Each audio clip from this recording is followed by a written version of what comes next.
因为我的脾气比他急。你是什么星座的？我是狮子座的。基地有很崇拜徐凡的一件事，就是喝酒只喝酒精50度以上的酒。对，我还爱喝白酒。所以葡萄酒对你来讲太淡。不是，我不怎么会喝，就是红酒啊，因为我不懂。那你是时常喝白酒吗？我要是第二天没有什么事儿，我可以喝一点，跟朋友们在一块儿的时候可以喝一点。打圈儿，这一桌人他能打一圈儿，一个一个敬。对。你别害我了！哎，这是一种撒娇吗？这是一种撒娇吗？你别害我了！你可以喝掉1瓶吗？我不可以，其实我的酒量不大，但是我的酒胆儿大，我就想大不了就喝躺下了就完了。但是我喝实的，我也别不虚着，既然喝就高兴的喝。你这个性非常好。我像个男的，其实。请问你们结婚多久了？20年。20年啊，中间都一直这么甜蜜吗？一直就这样啊，没有什么改变。都没有看他不顺眼吗？看他不顺眼是瞬间不顺眼，一会儿又好了。我觉得是有的时候可能就是他因为事情有的时候跟我急了，我就觉得哎，你干嘛跟我急呀？就这一瞬间的时候，有的时候觉得他急得有道理的时候，我就所以那一瞬间你也不会想说你这个死人，我要跟你离婚。你本来想骂什么？对，你要想说什么就直问吧。我跟你说啊，其实啊，往往是特别不起眼的小事儿。你比如说，结婚这么多年，他一直有一习惯，他觉得这个好，他要把这个菜加到你碗里头。这很贴心啊。我说我知道我不吃，他就说你吃，我呢就会说我在我自己家里头，我不会客气。我想吃，我自己就加这道菜了，所以我没有对手的事，我没有加这个菜，就一定是我并不想吃。他呢，最后他会反复的动员你，就是我要反复的跟他说我不吃，最后变成我不吃。这是挺烦人。然后呢，他可能会说。他可能会很不高兴，就是说你这完全是不知好歹啊！不是，我觉得你们两个都有问题，你们俩都有问题。好烂的故事。为什么他不吃，你还非要夹给他吃？我是其实有点下意识的，因为这个吧，我觉得我对于他太专注、太注意力集中了。这个是之前我没有小孩的时候，我觉得我的眼睛好像就是长在他身上似的。强迫症，强迫症，强迫症，对。小 S， 你喝点水吧，我看你说半天话。我就是不喝，怎么样？你要回答说，我在我自己的节目里，对，这是我的节目，我爱喝不喝干你什么事啊？完了，我过一会儿我说你喝点水吧，你一开始很客气说我不喝，我连续10次说你喝点水吧，你会拍桌子说我不喝。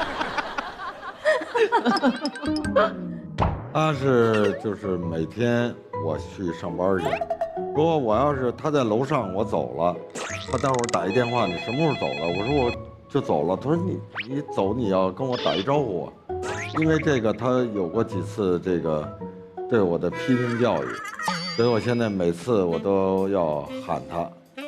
你在换鞋的时候，戴帽子的时候，他比如说问你那个晚上回来不回来吃饭？下午你去哪儿？反正这个在你走的这过程中，他有很多很具体的这个话。啊，基于小刚导演的指示呢，就是花万物，请看节目的人告诉我们，你们出门有没有互相亲脸颊出去，让我们知道世界上有没有人真的是这样活的。有。你们就是吗？如果我要送我老公出门的话，我就会说 baby， 那你们一切顺利哦，或者是还放啊，然后就会亲一下。你怎么没有像徐帆老师一样就问所有的行程？因为 I don't care。哎，我跟你讲，说小刚导演不喜欢吃外面餐厅的菜，哦，越是高档的那种请客大菜，我越不行，越没有我吃的。你喜欢家常菜？越是说哎家常菜，我越适合我。我要生猛一点，比如要不很辣，而且我这个口重。他就是在剧组里，有的时候他吃一碗面条都可以，但是那一碗面条一定是很好吃的面条。对，有时候去5星酒店要一碗面，他们所有5星酒店拿来的面，我都能想象有多难吃。就是它除了一碗水，就是那白的面条，放了一根青菜，然后我就永远在想，我说这个他怎么能够成为一个5星酒店的厨师？他基本上是一个没有味觉的人才能做出这样的饭来。你要忙的事情已经够多了，你还要担心厨师的事。好，这是小刚导演的新的电影呢，只有云知道，请到了一位我觉得很出色的女演员。那导演夫人，你会给意见吗？她什么戏要找谁来演？不给意见，我是觉得他不是我培养出来的，所以所有的东西都是他自己去摸索、去实践的，所以我觉得他不用我给予他意见。语气中，徐帆老师好像非常崇拜冯小刚导演。对我是很崇拜他的。所以如果你先生是导演，然后请这位女演员来主演，我会去现场看一下那个拍摄的氛围。你好可怕哦！怎么了？你这样就是在盯场啊！没有，就看一下，如果都 OK 的话，我就会离开。你一离开，他们就不 OK 了。那我就赶快回来。他们这次拍《只有云知道》，徐帆有跟到新西兰去。其实我觉得天生女人就有一种敏感，可是有的时候我们这个工作性质它就是这样子的，你敏感能怎么样？不敏感又能怎么样？那这次会去是因为我们那儿每个剧组的工作人员，他不像我们在国内拍戏，我们有专门的这种送餐的公司什么的啊。老外他们做的都是西餐，他的胃非常不习惯这种饭，哎。所以徐帆呢，基本上是他每个星期法定的休息这一天，请所有中方的这帮孩子们、工作人员要吃饭。所以樊姐应该在剧组里面比你受欢迎吧？她也不光在我的摄组，她在其他别的摄组也是这样。她不太会明星的那一套东西。他就是在舞台上，你觉得他是一个其实很有光彩的这么一个专业的演员，是。但是在生活中，我觉得是一个跟正常人一样，泡在生活里，啊，家长里短就是这样的。好，我们欢迎是《只有云知道》的女主角出场，欢迎。嗨，欢迎你。Hello， 姐你好。你好。请坐。彩玉导演，樊姐。彩玉这次主演的是《只有云知道》里面的一个女主角。对，我看完试片之后呢，我就跟 S 说，我说女主角太漂亮了，然后徐丽娣就很不高兴的回我说，那也要看本人才知道吧。可是我们俩是不同路线呢。她有一种知识风。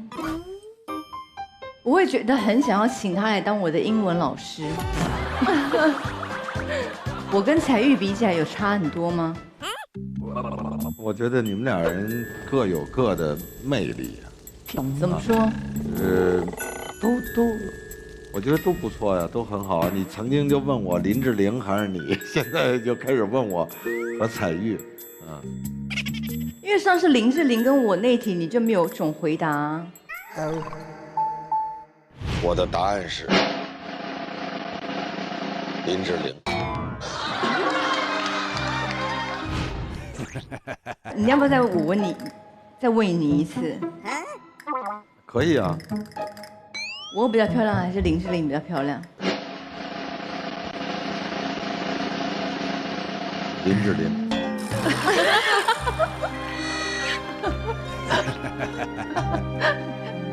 好好玩。如果《云知道》这部电影我看了，真的其实很好觉得你有哭，你有被感动，不要胡说八道。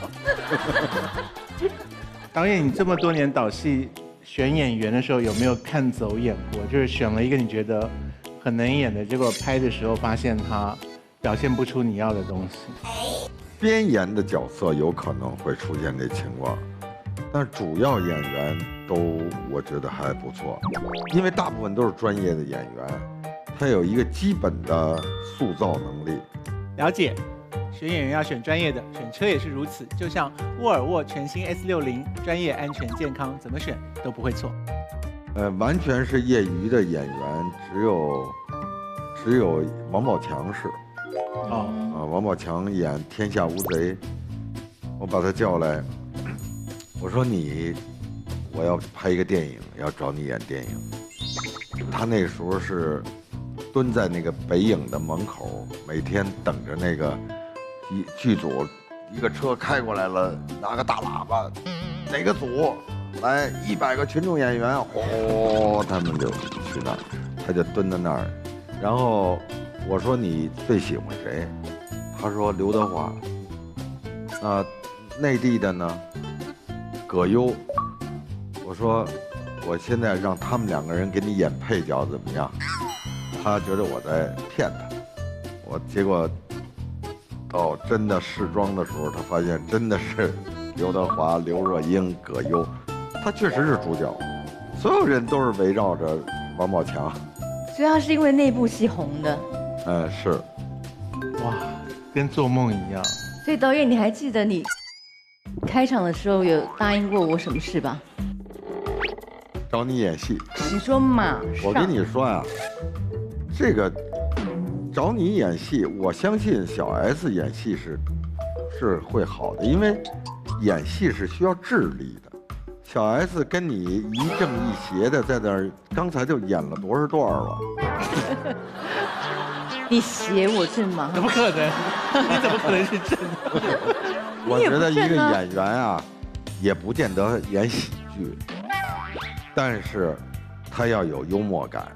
我什么都没有，就是非常有幽默感。哎呀，我觉得用自己的节目逼来宾要用你演戏，这很不道德，就是你不可以再这样做。你今天看彩玉这样没有伤害力的样子，你是打算今天饶过他吗？你不要以为他看起来没有伤害力，他其实背后有很多故事。我知道啊，可是他不让我们问，对，所以我们问导演好了。我不知道导演会不会说说什么呀？这个是要问彩玉啊。他说了不告诉我呀。你为什么不救他呢？我在电影里头给他找了一个很好的黄轩。那电影外头呢？我只关心电影里边的事儿，我不关心电影外。所以彩玉是导演介绍还是那个人自己找到你的？是我自己。那我选择跟什么样的人在一起，肯定是我自己的决定嘛。所以可以跟我们大概形容一下，他是艺术型的，还是生意人，还是什么？反正我喜欢的男生呢，就是首先第一点就是要有趣，所以他非常幽默，然后就要聪明，要有人格魅力，有才华。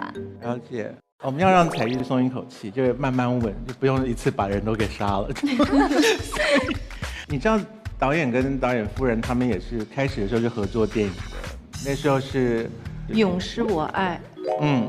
那时候已经在交往中了吗？对，对。所以你的择偶条件跟彩玉的几乎是一模一样嘛？因为你也很在乎幽默。我觉得幽默可能是别人看见的是幽默，但是其实真正生活中你不是很在意这个。我觉得他生活中还没有我幽默呢。他会跟你聊他身边的人其他的八卦吗？有的时候会聊。所以你们夫妻俩有聊过杨采钰的事吗？我就知道是这个问题。彩玉我知道，你已经准备好对不对？那你好不好奇他们两个有没有聊你的事？彩玉很稳当，你看不太出来，他不高兴了，你看不太出来。所以他现在不高兴了吗？他现在，我看不出来。我觉得还好吧。我今天有站在彩玉的立场想了一下这件事情，就是你27岁对吗？我就想说，27岁的人看一对夫妻已经结婚20年了，你会从他们身上看到一些事情，是你想象你以后的生活会有的画面吗？会有，尤其这次在新西兰拍摄，因为帆姐一直跟我们在一块儿嘛，所以就每天确实看到很多导演和帆姐之间的细节，还有点点滴滴。我觉得导演真幸福。你看到什么细节？导演像小孩一样，我觉得就是什么都不用管，对，然后所有的事情都是帆姐去照顾他。所以到了，比方几点钟要吃这颗药，他就会。对，然后我记得那个帆姐就拿一个纸巾，然后包着药就给导演直接递上，然后导演就直接负责吃就好。所以导演现在是需要吃什么药啊？这个不能问吧？你疯了吗？哪能在节目聊这个啊？不要问。冯小刚导演的戏呢，当然受到邀请是会觉得很荣幸，可是一定也听说过他对某一些事情很急的时候，在片场就会稍微急了一点，就会发脾气。你在片场有生气到摔东西走掉的吗？有。从拍戏这么多年，被我摔坏的对讲机很多。是对讲机收讯不良你摔它，还是说对讲机对面那个人太笨，你太气才摔它？可能和对讲机里说话的人没关系，就是现场这个事儿，可能非常的愤怒，就会把它给摔了。但是我对演员从来是要，你不可能摔演员呢。不是演员很脆弱嘛。你好像很在乎天气这件事。是我记着拍黄轩骑着自行车带着彩玉的戏，当然是要那种阳光打在那个树上，那个树影落在他们的脸上，他们骑自行车的身影，这个是我脑子里的画面。但是它是阴天，就变成了是灰的，整个人也没有光彩。副导演在做这个计划的时候，好不容易有一天是有太阳，那就应该我们马上去拍这个戏。结果他先安排拍了别的，再过来拍这个。我们到那儿太阳没了，就是最后一场戏。安定的这个戏是一个多么重要的戏，我确实是杀人的心都有，就是这种。所以你是会找谁来骂？副导还是骂统筹？我会所有跟这个弄这个计划有关系的人我都会在骂。但是我有一个好处，我是这件事儿完了就完了，不会说把这个带到明天去我甚至在今天这场戏拍完了，我觉得很精彩，气就消了因为在我彻底绝望的时候，就只能阴天拍了。全片的结尾的一个镜头，他突然间那太阳从云缝里头钻出来了，赶紧拍快。但是有狗，黄轩可以马上配合，那狗不能配合呀，一遍一遍，最后啪，狗配合了，太阳没了然后我说那怎么办？就只能这样吧，收吧。导演，太阳又要出来，就是反复的，行。所以戏都已经结束了，你还会再遗憾某些事情哦？当然，肯定会这样。你觉得他跟我们讲那么多，是在防范我们再继续问彩玉问题，对不对？你起码想把时间全部用掉。跟我们讲整集他怎么等阳光的事情吗？你跟他讲多少？彩玉，你怕不怕导演啊？还是挺怕的。怕吗？我觉得你今天跟他相处没在怕他但是导演如果在现场，就尤其有对这个天气的情况发脾气的话，我们其实那个心都是悬在那里。他会骂天空吗？比如说太阳怎么还不给我出来？这种还真的有过，有过。对，应该是有对天空有咆哮。对天空咆哮。我记得我们就是有一场戏，然后戏里是我和轩儿哥，然后再埋那个我们狗狗的骨灰在大树下面。新西兰的天气实在是10几分钟换一次，所以我们一开始可能是正常的一个有阳光，然后有云彩的这样一个天气。后来过了10几分钟，突然就是狂风大作，然后就下雨，然后下了雨完以后又雨过天晴，然后彩虹又出来了。然后导演就在远处就一直说啊，这个天气也拍一次，那个天气好，雨来了再拍一次。所以我们就同一场戏，在不同的天气下演了一上午。你有看出来他们在《只有云知道》里面有上一些故意年纪增长的？有。据说徐帆你有带一些东西去照顾他们这个妆的问题。对，因为他和黄轩两人他们都化老年妆了，捂的时间长了，他会让毛孔怕发炎。就是我的经验就是把那个芦荟胶敷在脸上面敷，这样子能够保证它不过敏，第2天再化妆的时候就好一些。了解。你看你自己的老年妆的时候，有想象那个是未来的样子吗？对，我会想象到自己20年后的样子。可是他在那电影里就是没有不好看的时候，就是即使是老妆还是漂亮的。对。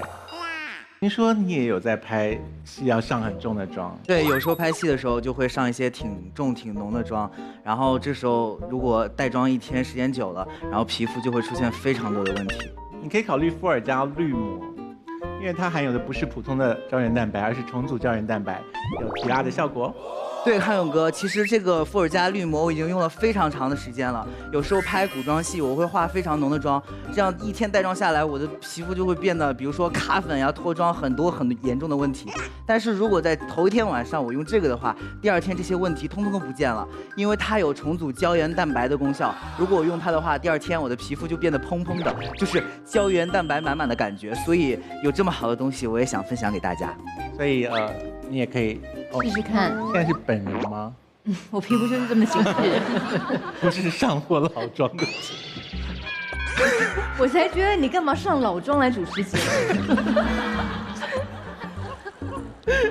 好，我们刚刚听了他们的故事之后，我们现在看看第2现场的各位观众，把我们的温度提到了几度呢？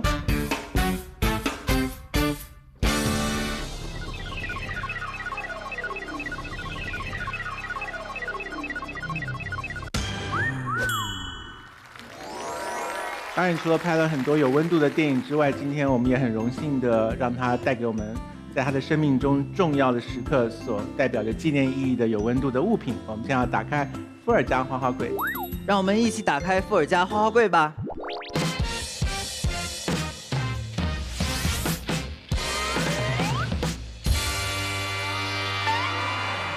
来，这是什么？我看看。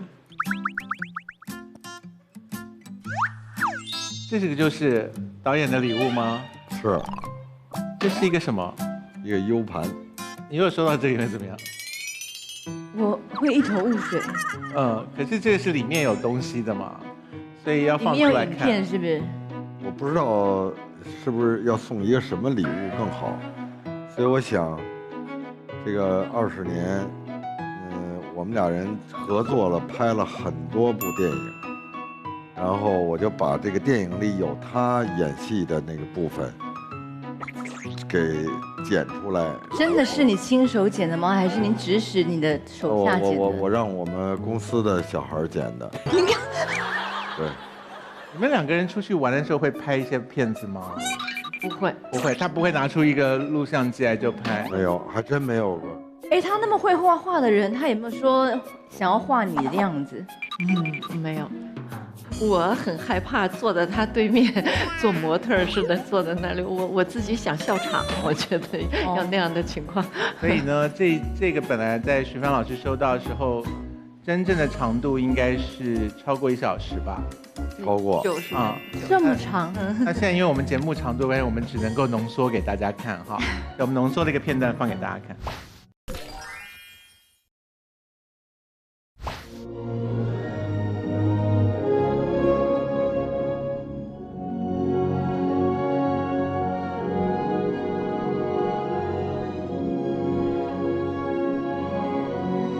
有导演名字。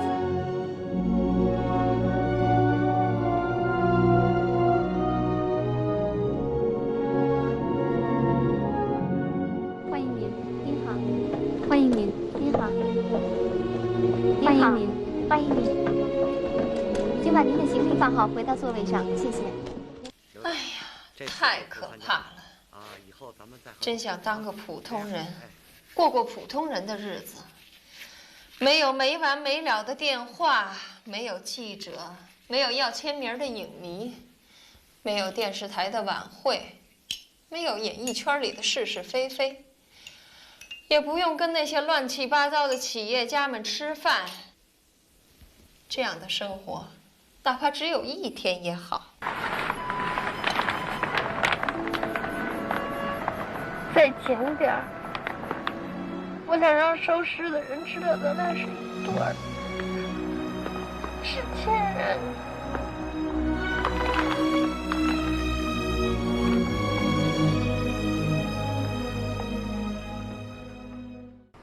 你别再花言巧语的欺骗我了，行不行？我20岁，什么都不懂的就把自己交给你了。我求你看在11年的夫妻情分上，你就说一次真话吧，你啊！我给你道个歉吧。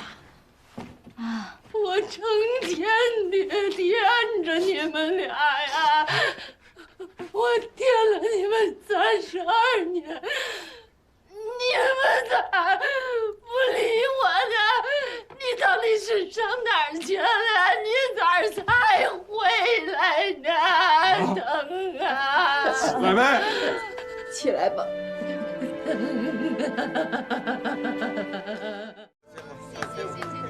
节日快乐！节日愉快，节日愉快。在这里啥时候有事叫一声。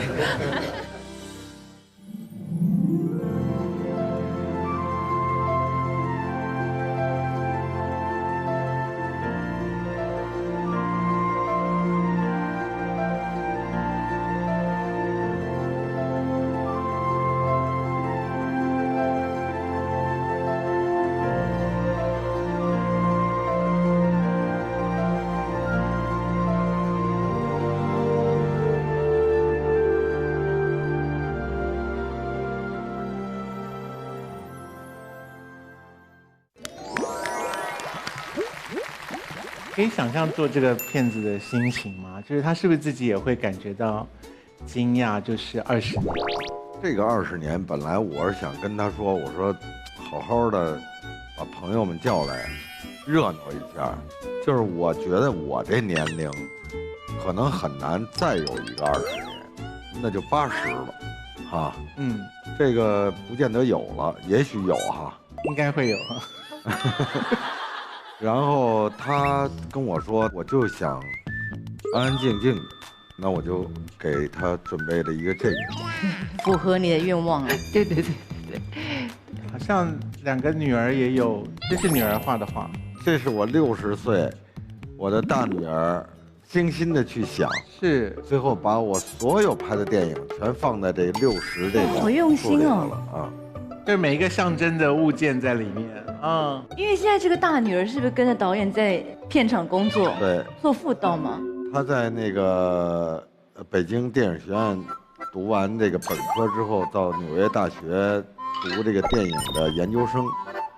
她回来就在我的剧组，像这一次她就是负责拍我的纪录片。所以你在发脾气的时候有察觉旁边有一台摄影机在拍你吗？对，有的时候我这嚷嚷完了，我突然发现，我就指着他，就发现他在盯着你在拍你，因为我之前跟他说了，纪录片嘛，你要记录发生的所有的事。所以你干嘛叫他走开？对，就是他应该没走开吧？对。他还是继续拍吧，还是拍。那他是一个好导演，而且画面就是这个一定会被剪进去，对干涉另外一个导演的拍摄这件事。哎，那他平常在外面跟别人闹脾气，不管是在网络上还是工作上，他回来会跟你讲他今天心情不好吗？不会，不讲。所以你会跟他讲说，以后不要在网络上跟别人吵架吗？他是主动跟人吵架的吗？他应该是讲的话惹到了别人，然后别人就找他吵架吧？对，我很呵护他自己的观点。我们都是嘴上说的时候是希望有你独特的想法，应该表达的意见或者建议。那为什么表达出来了又是另外的一种反应？我不知道为什么。所以你还是支持他勇于表达自己的意见。刚才徐帆说的一个很对，好像我们貌似所有人都希望听到说真话，可是你真正说真话的时候，其实他们都不接受。如果你说假话，他也觉得你说的是假话，但是他也不会攻击你，因为说假话很难被攻击。对，所有被攻击的人，大部分都是说真话的人。那你被攻击到现在还愿意继续这样讲真话？对，我就最起码我别把说假话的时候演得太声情并茂，就是把假话当真话的那样动情的去说哈。所以你喜欢你自己的个性吗？他不是我喜欢不喜欢，我就是这样的。我不喜欢，我也只能这样。我现在60多岁了，留给我们的时间还有多少？所以我觉得对我来说，要自在的、开心的去过余下的这些年，这是很重要的。不是说跟谁去干仗去，这那个太无聊了。所以现在去片场，你感觉自己的精力还是跟以前一样，可以应付很多状况吗？那没问题。每天有一个计步器，就是说我今天我走了几千步或者1万多步，我没有算过，但是我觉得我在现场，我从监视器这儿到那个演员那儿，来回来去的，完了这一天跑的，我觉得肯定不亚于他们锻炼的那些人。更重要的是，我现在在现场，我挺有意识的去想，我要享受在拍摄现场的这些时间。我觉得如果我去世的时候是死在像李翰祥导演，他就故去在片场，那我觉得这是非常幸福的一件事。你希望死在片场？就是你等于是离开这个人世是在你最喜欢的这件事儿啊，这是非常好的。他刚刚说他死在片场的时候，那个徐帆老师就忍不住这样握了他一下手。因为他们这次拍《只有云知道》也涉及到了类似的处境啊，两个人在一起很久，可是终究有一天，其中有一个人会先走这件事情。你有很害怕演那段戏吗？我不是我其实我哎呀，我就觉得，谢谢。我好神经病啊！怎么突然一下搞得这么激动？都是他，他死在片场，讨厌。其实我觉得，就是拍戏这么多年来哈，我觉得有2个戏，一个是《唐山大地震》，一个是这个《只有云知道》。因为我觉得这2个戏对于我来说不是演戏，它其实是我的一种感情的宣泄，它就让我就是好多年积攒在心里头的那种感受是宣泄出来了，我就觉得，哎呀，好像长长的叹了一口气，特别舒服的这种感觉。我不是会表达，所以我只是有这种感觉。所以你是真的有一点点怕冯导比你先走吗？我其实，在以前自己年轻的时候，我无所谓谈这个问题，可是，年纪大了会有力不从心的感觉，所以就会不愿意谈。所以除了演这个角色刚好有这个对白之外，你们在生活里面就宁愿不要碰这件事。也不是，我们俩也说完了，我就会跟他说拍木头，快拍桌子，拍木头，也说。所以他是很大方的聊生死的人。对。所以他刚刚这样看你哭，他会觉得以后就不要讲吗？没有，不会。我所有的东西只是我自己的，我觉得我不去阻止他任何的东西，就像他不会阻止我任何的东西一样。所以你在演那一段，就是回忆你老公的那一段戏的时候，真的是很发自内心的在讲这件事，不是演的吧？是的，台词有的时候会调整，要怎么把它像我自己的话。可是你讲的那2个字“想他”，真的是把我逼哭了。对对对，我觉得那个其实是剧本里没有的。像我就觉得，好像人物在这样的时候，他会这2句话。对不起，因为真的很感人，那两个字。我是觉得到这个时候，我特别想把我那个内心极致的那个窗户纸捅破一下。我就觉得，如果是我就会。所以本来剧本没有这2个字。没有。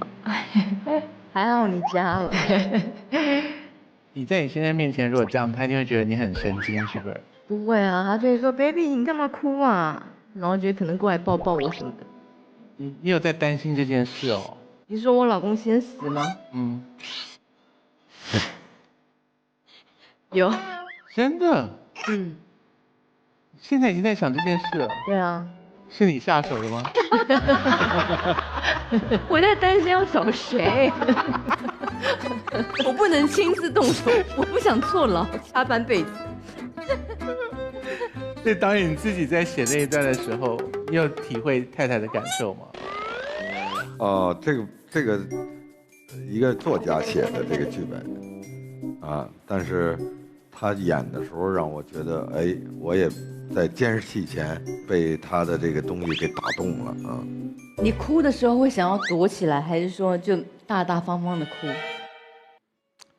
当然是不好意思了，所以我们老跟演员说，演哭戏不要非让人看到眼泪。导演拍到我这眼泪了吗？哈，因为生活中人要哭，尤其当着外人，他是回避的，或者他使劲把头低下去，或者他就把身体转过去背过去了。你刚刚不会是故意在导演面前表现你可以哭吧？没有，我刚刚是真的是感动的哭的，而且我也没有难为情给导演，我哭得很爽。哎，你敢跟杨采钰出现在同一个电影里啊？为什么不敢？真的，就是用同样近的镜头拍你们2个的特写。你是觉得我比他丑多少啊？没有啊，我只是问你，不用这么有情绪嘛，就是他哪边掉泪，他可以控制。导演就说他不喜欢这种技术性的啊，我都是来自真感情的。那万一你哭不出来？哭不出来，导演不是说正常人哭的时候是会害羞的，我就用背演啊。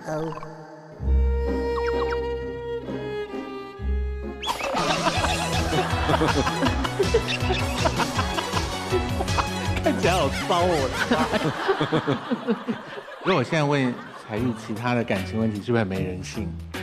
我觉得刚刚好啊，就是温情之后再来一些刺激的啊，这才是一个做节目的该有的流程。你上一次在你的伴侣面前哭是什么时候？上一次啊，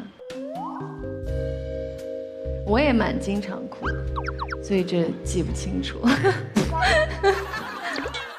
我觉得女生哭的时候，应该最希望就是被另一半拥抱住吧。嗯，如果刚刚在家里徐帆哭，导演会抱住你拍拍吗？不会，不会。我觉得这就是2个人的表现方式不一样。他会就是拉着我，所以跟我递张纸啊。我觉得这个可能拥抱拍拍背会有。如果是有朋友有亲人去世，他很伤心，我肯定会这样。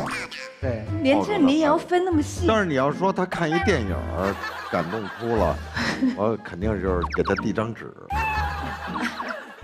我有时候会这样，葫芦葫芦。哦，摸摸头，后脑勺，对，这好甜蜜哦。什么情况下要摸摸头啊？就安慰他的时候。他哭的时候。啊，就被他骂完之后，你说啊你！我觉得他一定很久不会再骂徐帆这种话了。现在这个年纪，对，现在好像对啊，现在没有了。现在吵架就是不讲话，我们俩很少吵架。现在是你比较凶，对不对？现在我比较厉害，我比他厉害。所以你凶他的时候，他就不顶嘴吗？他就不吱声儿。对，你现在凶他会凶到什么程度啊？其实我也没有说凶到什么程度，我就是比较犟一点。但是因为年数长了，大家也知道，什么样子不会伤到他，所以这些东西就是时间越长，就是两个人对对方更了解，也会更放松一点。所以你急的时候是会在他面前流露出来的吗？我急的时候也会在他面前流露出来啊。你会骂他吗？我不会骂他，但是我会不说话。你冷战可以维持多久？不超过1天吧。他很弱啊，他根本就没发现呢。他那么忙，他可能忙3天才注意到你在冷战他。但是他能感觉得到的，要不然我白冷。你要怎么让他感觉到说你现在正在冷战？就是放下杯子就不讲话，就是倒茶给他，还是说摔门摔得很大力？不，我冷战的时候就是你该吃吃，该喝喝，我跟你一起，但是我就不说话了。啊？同桌吃饭的时候也不说话吗？不说话，他只要叫你的全名，冯小刚，这就有问题了。所以什么情况之下你会叫他冯小刚？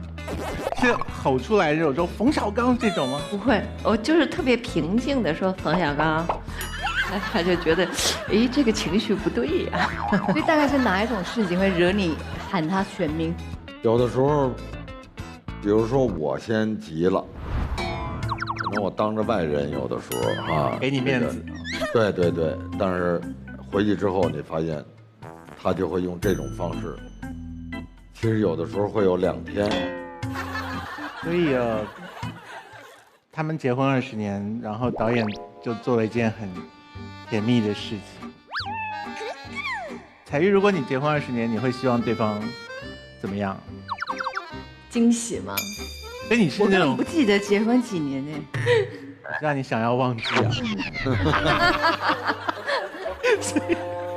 所以如果什么生日啊，还有在一起几周年这些事都要记得吗？看心情。如果没有表现，你会告诉他说你不高兴？也会的。然后他会立刻弥补。那也有可能会说，哎呀，这么久了还要在意这些细节干什么？徐帆现在还会在乎这些事吗？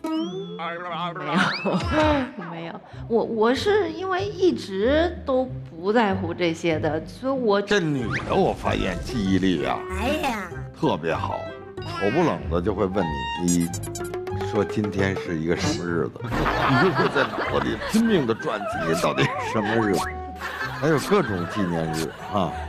但是其实你会这样子吗？我会就是那种记得挺清楚，但是我不会说在这个纪念日上要怎么样，我不会。可是我说你会那么阴森的说，你知道今天是什么日子？那我不会，我就是特希望，就我们俩单独，没有任何人，我们俩单独吃个饭。但是这样的要求其实很低，但是往往就很难碰上。他过生日的时候，他的最大愿望是就咱俩吃顿饭。我呢，比如说康永说你今天晚上干嘛？我说嗨，今儿晚上这个徐帆过生日，我一顺嘴就会说你要不要一块儿？他说好啊。我觉得既然都叫了蔡康永了，那我就再叫一个小 S， 你愿意不愿意来？张3李4，最后可能变成10几个人。导演，你不要在这边讲这些话，我觉得你是不是没有办法忍受你跟徐帆老师2个人单独吃饭？单独2个人觉得没话吃饭，你怎么要这菜呀？谁管这个菜呀？你是不是怕那个气氛很尴尬？你不知道聊什么？不是尴尬。我对不起，我插一句嘴啊，因为我们2个是每天中午在家吃饭的。哦，那不就已经有了2个？我就是想我们俩出去，单独的，在那个时候有点样子的那样感觉。要一个烛光晚餐的样子。对，只是样子一下，无所谓吃什么都可以。导演就不能配合一下吗？就当一出戏演一下不行吗？没问题。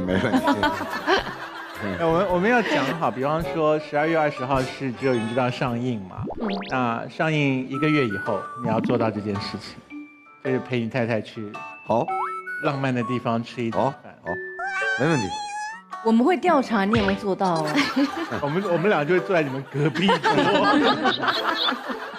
哎，要不要一起？不要，他就说不要你在那边约什么约啊？今天3位来宾所讲的他们的情感状态，都会出现在12月20号上映的这一部《只有云知道》里面，大家可以各自在里面寻找到自己的情感的归属。那是一部很美好动人的电影，最近也很少看到，所以我相信大家会有很多的收获。等一下我们要看一下他们3位今天的谈话所带给我们的温度是几度呢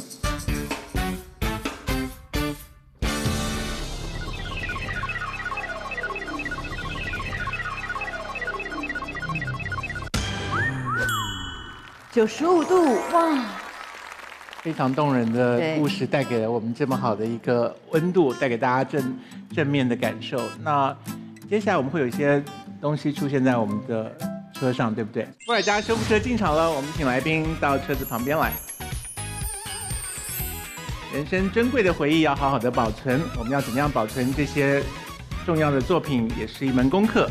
伏尔加修复实验室会给我们介绍物品相关的修复的技能，通过修复让更多的物品变得更有温度。那我想家人之间的相处，用各种方式来记得那个时刻是非常重要的，所以导演的2位女儿就用绘画来表达。